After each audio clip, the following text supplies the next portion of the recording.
సిద్దిపేట జిల్లా నంగునూరు మండలం అంక్షాపూర్ గ్రామంలో కేవీఆర్ ఫౌండేషన్ ఆధ్వర్యంలో ఈ రోజు tennis ball match cricket trophy tournament ప్రారంభోత్సవానికి ముఖ్య అతిథిగా పాల్గొన్నారు. KVR foundation chairman BRS party Maharashtra incharge Kalvakuntla Vamshidhar Rao మాట్లాడుతూ యువకులందరూ కూడా చదువుతో పాటు క్రీడల్లో రాణించాల్సిన అవసరం ఉందన్నారు.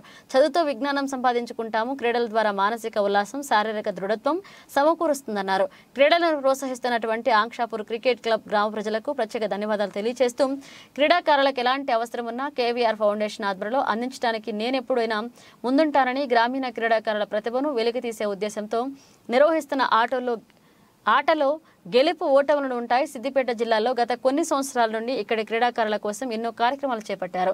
ఇక దాని కృషి ఫలితంగానే క్రీడా రంగంలో సిద్దిపేట నియోజకవర్గ రాష్ట్రంలో చాలా ముందడుగు వేస్తుందని గుర్తు చేస్తూ టోర్నమెంట్ నిర్వహిస్తున్న ఆర్గనైజేషన్స్కి పెద్ద ఎత్తున తరలి వచ్చిన క్రీడాకారులకు కృతజ్ఞతలు తెలియజేస్తూ మొదటి మ్యాచ్ని టాస్ వేసి ప్రారంభించడం జరిగింది. ఈ కార్యక్రమంలో మలయాళ బాలరాజు, మార్కా రామ్దాస్, కొండం రాజ్ కుమార్, శ్రీకాంత్ వర్మ, ఏజస్ పటేల్, గౌస్ సురేందర్ గౌడ్, పెద్ది అశోక్, బ్లూ బాక్స్ వెంకట్, కిరణ్, గిరి, వేదాస్ వెంకట్, జగదీష్, సంతోష్, కరుణాకర్ తదితరులు పాల్గొన్నారు. సిద్దిపేట మాజీ municipal vice chairman Malayala Balaraju గారికి, కొండ రాజ్ కుమార్ గారికి, సురేందర్ గౌడ్ గారికి, ఏజాజ్ పటేల్ గారికి, యూసుఫ్ గారికి, అలాగే రామ్దాస్ గారికి, అంక్షాపూర్ గ్రామ యువకులకు, అంక్షాపూర్ గ్రామ పెద్దలకు, అంక్షాపూర్ గ్రామ ప్రజలకు, అలాగే అంక్షాపూర్ క్రికెట్ క్లబ్, ఈ అంక్షాపూర్ క్రికెట్ క్లబ్ వారు నిర్వహిస్తున్నటువంటి ఈ టోర్నమెంట్ ప్రారంభోత్సవానికి నన్ను ఆహ్వానించడం జరిగింది.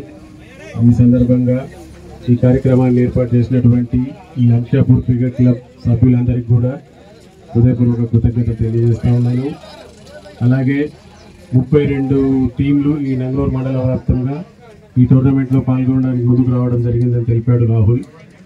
ఈ టోర్నమెంట్లో పాల్గొనడానికి విచ్చేసినటువంటి వివిధ గ్రామాల నుంచి విచ్చేసినటువంటి క్రీడాకారులందరికీ కూడా హృదయపూర్వక నమస్కారాలు తెలియజేస్తా ఉన్నాను. యువకులందరూ కూడా చదువుతో పాటు క్రీడల్లో కూడా రాణించాల్సిన అవసరం ఉంది. యువకులంతా చదువుతో పాటు క్రీడలపైన దృష్టి పెట్టాలి. చదువుతో విజ్ఞానం సంపాదించుకుంటాము, క్రీడల ద్వారా మానసిక ఉల్లాసము, శారీరక దృఢత్వము సమకూరుతుంది క్రీడల ద్వారా. సో అటువంటి క్రీడల్ని ప్రోత్సహించడానికి, అటువంటి క్రీడలను ప్రోత్సహిస్తున్నటువంటి ఈ అంక్షాపూర్ క్రికెట్ క్లబ్ వారికి ప్రత్యేకంగా ధన్యవాదాలు తెలియజేస్తూ, నేను కూడా ముందు క్రీడాకారులందరికీ కూడా ఎటువంటి సహాయం అవసరం ఉన్నా కూడా నా ఫౌండేషన్ ద్వారా అందించడానికి నేను ఎప్పుడు కూడా ముందుంటాను. ఈ టోర్నమెంట్లో పాల్గొంటున్నటువంటి క్రికెట్ టీంలన్నిటికీ కూడా ఎవరో ఒకరే విజేతగా నిలుస్తారు, కానీ అందరూ పోటాపోటీగా ప్రయత్నించి ఈ కప్పు గెలవడానికి ప్రయత్నించాలని కోరుకుంటున్నాను. ఈ సందర్భంగా విచ్చేసిన ప్రతి ఒక్కరికి, మీడియా మిత్రులందరికీ కూడా హృదయపూర్వక నమస్కారం.